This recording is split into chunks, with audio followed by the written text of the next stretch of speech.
Ayan guys, narito na naman ako sa kabundukan, and then ito nga, may nakita akong isang puno. Ito pala yung kinukuhaan na yung dagta nito is pwede siyang ipandikit. Nakikita nyo guys, ito yung, yan o, nakikita nyo, ito yung super lapot ito, itong pinakang ano ito na mabango siya na, basta iba ang amoy guys, na kapag ito ay sindihan mo, ito yung nag-aapoy. Yan, ito yung ipinandidikit namin nung kabataan namin guys, itong ganitong dagta ng isang punong kahoy. Yan, itatry natin ito guys. Tatry natin, kukuha tayo dito para tayo magdikit. Ayan, ito guys, yung kumuha tayo ng example do sa aking pinapakita dito kaninang puno. Hindi natin i-example ito dito guys. Ayan. Yan, kita nyo guys, ito yung pinakang nakakapagtaka, diba? Nakakapagtaka siya kasi nag-aapoy yung pinakang dagta ng punong ito na ating kinuha dito. Ayan o. Napakaganda nito guys, pandikit ha. Itong pinakang dagta ng puno na ito. Ayan, super legit na legit punto. And then, yung maamoy mo is napakabango. Napakabango ng punong ito guys. So hanggang ngayon, hanggang naubos na po yung ating pong pinandikit. Ayan, kukuha pa tayo ng konti. Ayun ito guys, kumuha pa tayo. And then kahit malakas ang hangin, titingnan natin kung magdidikit siya.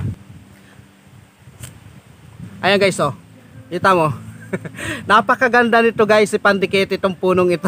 Yan, super legit na legit guys. Ayan, pakita ko sa inyo yung pinakang puno nito na talaga naman pong ito po ay napakaganda. Sa mga nakakalam po kung anong pong klaseng punong ito, comment down below.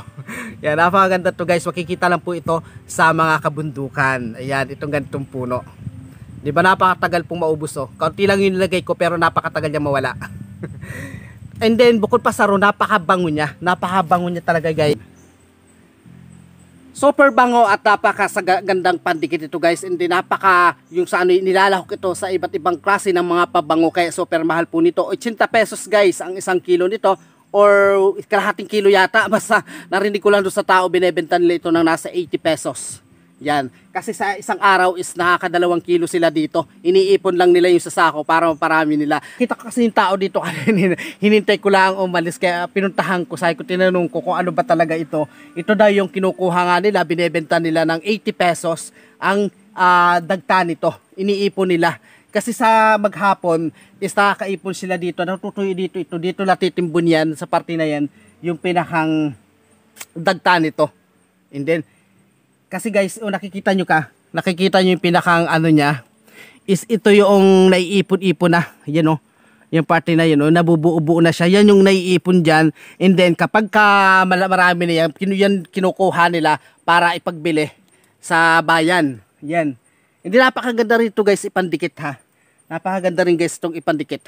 And magandang araw po sa inyo lahat, sana po ay okay lang po kayo. God bless.